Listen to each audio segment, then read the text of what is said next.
When the world turns upside down and goes absolutely crazy, what do you do and how do you survive? You have to play the hand you're dealt. You have to use everything you have at your disposal right now. That's what Ultraman Omega Episode 2 talks about. This is MJ with Going Ultra, and I'm talking about the Ultraman Omega dub. I'm going through the second episode now after having gone through the first. Thankfully, all 12 of the first episodes are released on Amazon Prime and other platforms. I'm watching them on Amazon Prime or Prime Video, whatever you call it. And it's been a great experience so far. The dub cast is really good. Auyumu sounds really good. I like the mix of Kosei and Sorato, who just got his name this episode as well. And it's interesting because,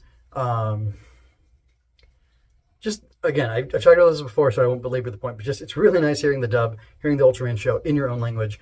And that's how all these Japanese fans get to experience it.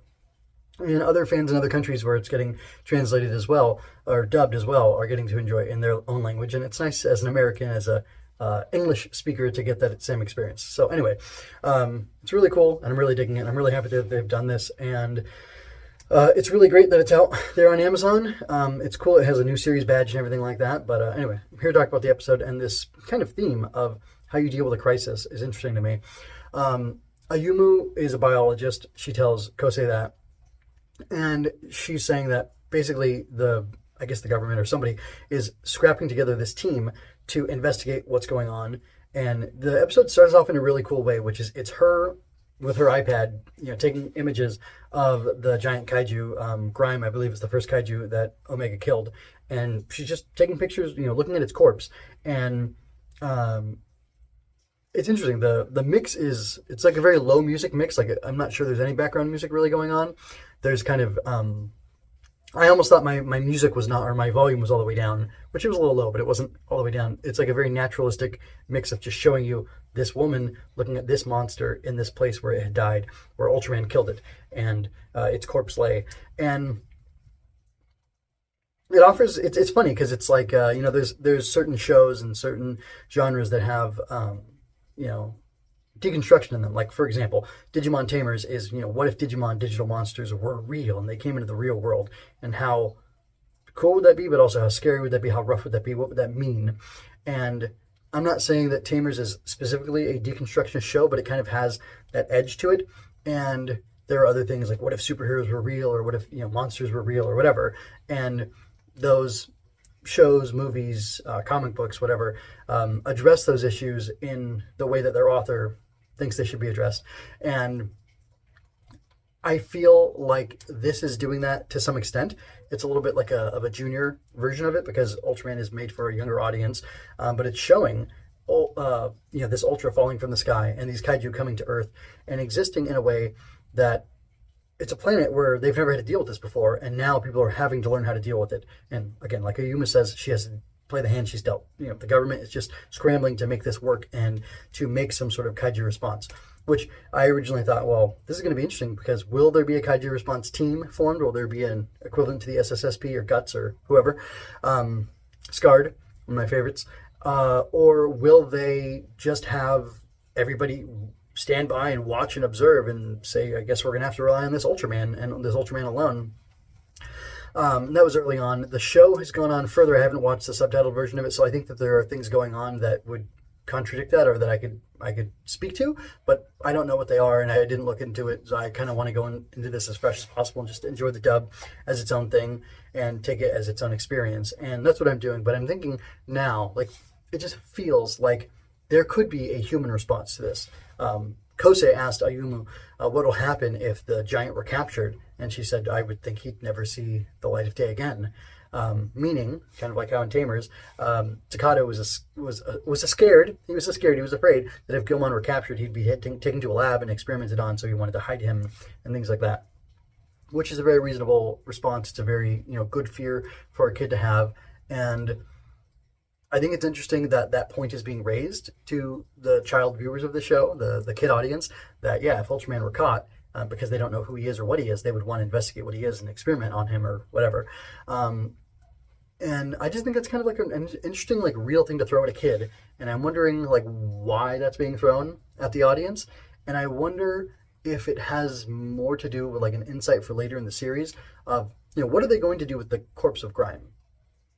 are they going to study it and boil down its DNA and try to figure out how to make their own, kaiju to fight other kaiju that might appear? I think that's an interesting possibility. I think that could be some foreshadowing that's being done, but maybe not. It could just be them showing what does it look like to have a world that has no monsters, no kaiju, and no Ultraman, and then all of a sudden, boom, here they are, causing issues, and the world has to react to it, and that could be interesting in and of itself, and I'm fine with that. And I guess I'm talking about at a thematic level. To get back into the spectacle real quick, because this is a entertaining Henshin hero show, and we want to watch these transforming heroes do cool stuff. I enjoyed the fight. I spoke about this a lot before in my previous review, which I might link here as well, so you can check out what I thought then versus what I'm saying now. And I really like this like lazy, languid almost style that Omega has, and it's really interesting how he fights and what he does. I actually really have a lot of appreciation for this now. It feels like he's grasping the enemy. He's grasping an insight about the enemy. And just having that being done so simply, like there's no on-screen effects, there's no, targeting reticule, although this was really cool when he did that and the POV was behind his hands for his beam attack. That was super cool, which I've talked about previously. But just seeing it again, I thought, oh, that looks so good. And I'm pretty sure they've done that in other Ultraman shows, but it's fun here. And we didn't get that at all in Arc, I don't think, or in Blazar, so... Blazar didn't do his till the very end of the show, I think. So yeah, that was a lot of fun to see. But yeah, I mean, it's good spectacle. I enjoyed the fight. I like this big, chonky amphibian guy, this big newt guy. Although I feel like there's a little bit of a contradiction, or there's a little bit of a failure on this idea that kaiju are new to the planet, which is that Auyumu speaks about this amphibious, newt-like kaiju as if it's been there for a while. Like, oh, it was hibernating in the river, but the river level went too low because of the dams or levees from like 100 years ago. And now it needs to be somewhere where there's more water. So it's going to look for a place that has more deeply established, or it has higher water that it can use. And they showed its nest where it was. And it almost implies that the nest was there in the path of the old river, and then the levees when they rerouted the river and then built up this river in this other place, and also the dam behind it to hold the water back eventually, 20, 30 years ago, whatever that was, that stuff had an effect on this kaiju. But if the kaiju are all coming to this world because of Omega, ostensibly, like that's I think it's pretty clear to kids, like, oh, Omega came to this planet, then there's kaiju, so, and this planet doesn't know what kaiju are, so it must be that Omega somehow brought the kaiju with him, right?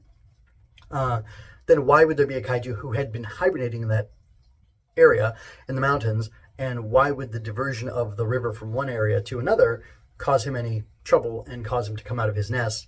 And also, I mean, I can understand that if a kaiju is an animal, which some people argue that you should not look at kaiju as animal, but I disagree. That's at least how the show, that's the worldview of this show so far.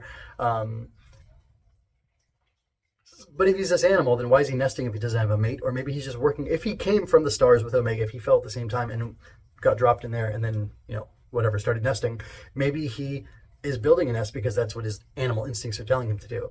And I don't know. I find it very interesting. I definitely like this naturalistic approach to kaiju and like looking at them as animals, but as animals that can't exist in our world potentially, because they conflict, they contradict the world because they're invasive species, let's say, from another planet.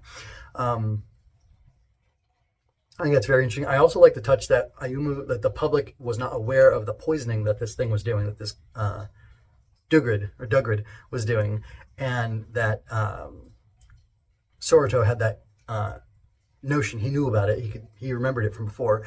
And then also, I really like the detail of like Auyumu telling him to get it away from the water to weaken it because it's an amphibious thing, and then also the idea that he had to just destroy it outright in order to stop it from poisoning a lot more stuff was really cool. And I thought, like, this is interesting because kaiju are supposed to be like these friendly, cute kind of things, even though they're monsters. And there's like a weird relationship that kaiju have that the audience has with kaiju.